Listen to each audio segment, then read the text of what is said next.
प्रश्न उत्तर के माध्यम से आगे की तरफ ले चलेंगे और मैं अनुरोध करूंगा अंकुर जी से। अंकुर जी, आप कृपया अपना प्रश्न माननीय अध्यक्ष जी से पूछें। माननीय अध्यक्ष जी नमस्कार। जी आप एक सामान्य परिवार से आते हैं और अखिल भारतीय विद्यार्थी परिषद से लेकर भारतीय जनता पार्टी के विभिन्न पदों से होते हुए सांसद और मध्य प्रदेश भाजपा के अध्यक्ष के रूप में आपका एक लंबा सफर रहा है राजनीति का। यह एक प्रेरणादायक जीवन यात्रा हम के रूप में देख सकते हैं। माननीय अध्यक्ष जी, आपसे अनुरोध है, कृपया हमारे दर्शकों को अपने शब्दों में अपने विषय में कुछ हमें बताएं और हमारा मार्गदर्शन करें। अंकुर जी, वैसे आपने ये ठीक कहा कि मैं एक बहुत छोटे से सामान्य परिवार से आता हूं। अपने बारे में कुछ कहना ये बहुत आसान तो नहीं होता है, लेकिन आपने चूंकि इस बात का उल्लेख किया है तो मैं केवल इतना कह सकता हूं कि मैं एक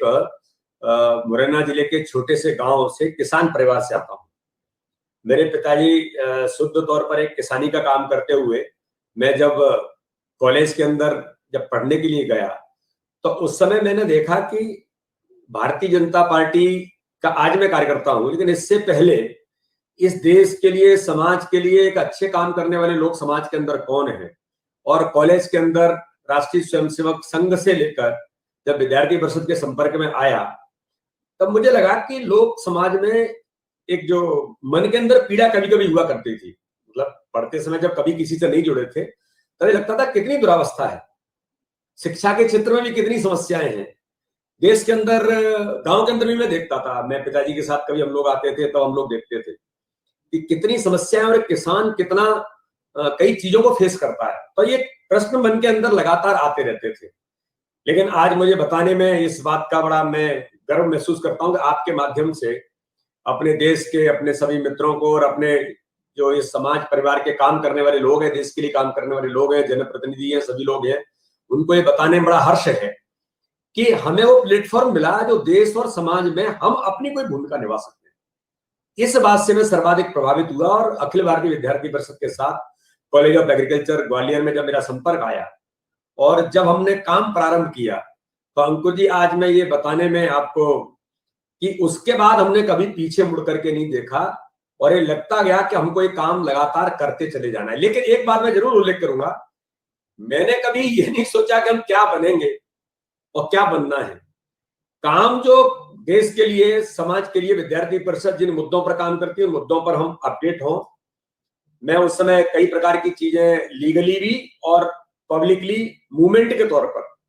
यानी मेरे साथ एक चीज जरूर रही कि कोई अगर आंदोलन खड़ा किया है तो उसका लीगल पक्ष भी क्या है, उनको जमीन में जनता के, अपने यूथ के बीच में कैसे ले जाया जाए, कॉलेज के अंदर, बाकी सारे यूनिवर्सिटीज में कई प्रकार के corruption and commercialisation of education and corruption in education, ये दो बड़े ऐसे इशू थे कि इन पर जब मैं राष्ट्रीय मंत्री, राष्ट्रीय महामंत्री के तौर पर जब मैं विद्यार्थी परिषद के अंदर मुझे जिम्मेदारी मिली, मैं लगभग 20 ईयर्स से ऊपर एज ए फुल टाइम मैंने काम किया, तो मैं लगातार उस दिशा में जब हम लोग बढ़ते गए और इन मुद्दों पर काम करते रहे तो कभी ये नहीं सोचा कि मैं क्या बनूंगा और क्या मुझे बनना है। हम काम करते रहे, जो जिम्मेदारी मिली उस जिम्मेदारी को अच्छे से अच्छा कैसे निभा सकते हैं। और यही परिणाम है कि राष्ट्रीय स्वयंसेवक संघ के सभी अपने सम्मानीय अधिकारियों के साथ, विद्यार्थी परिषद की जो हमारी टीम थी उनके साथ हम लगातार काम करते गए। और एक बात का मैं आज नमो ऐप की टीम के साथ विशेष उल्लेख करना चाहता हूं। मैं जब राष्ट्रीय महामंत्री चुना गया और जलगांव के अंदर राष्ट्रीय अधिवेशन था विद्यार्थी परिषद का, श्रद्धेय आज के प्रधानमंत्री उस समय के तत्कालीन गुजरात के मुख्यमंत्री थे और वो उसका उद्घाटन करने के लिए आए थे जलगांव के अंदर। अब मैं राष्ट्रीय महामंत्री की मुझे जिम्मेदारी मिली, उन्होंने मुझे उद्घाटन सत्र जब हुआ, उन्होंने उद्घाटन उस अधिवेशन का किया,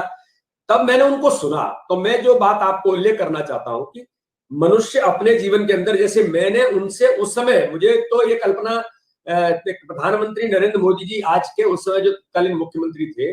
उन्होंने कहा कि कितनी समस्याएं आती है काम करने में। उन्होंने बिजली का उदाहरण दिया गुजरात का, उन्होंने गुजरात के डेवलपमेंट के बारे में बात की, मुख्यमंत्री बना तो कैसी समस्याएं शुरू हुई, कैसे लोगों ने, अधिकारियों ने कि बिजली में, हम ऊर्जा के क्षेत्र में पारंगत हो ही नहीं सकते गुजरात के अंदर, संभव ही नहीं है।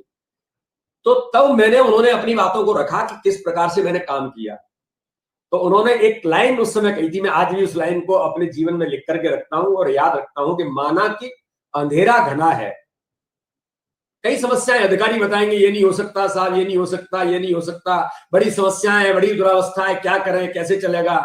तो उन्होंने कहा कि माना कि अंधेरा घना है, लेकिन दिया जलाना कहां मना है। ये टैगलाइन मैंने अपने जीवन के अंदर बना के रखी, और मैं ये कह सकता हूं कि माननीय प्रधानमंत्री आज के नरेंद्र मोदी जी का आशीर्वाद मुझे उस समय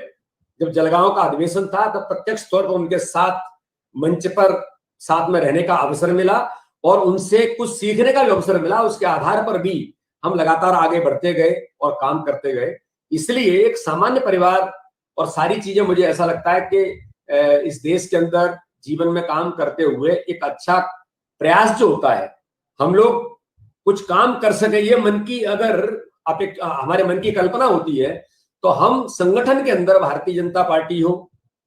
या विद्यार्थी परिषद हो या अपने विचार परिवार के काम करने वाले कोई और भी संगठन हो, एक विशिष्ट कार्य पद्धति पर काम करने के कारण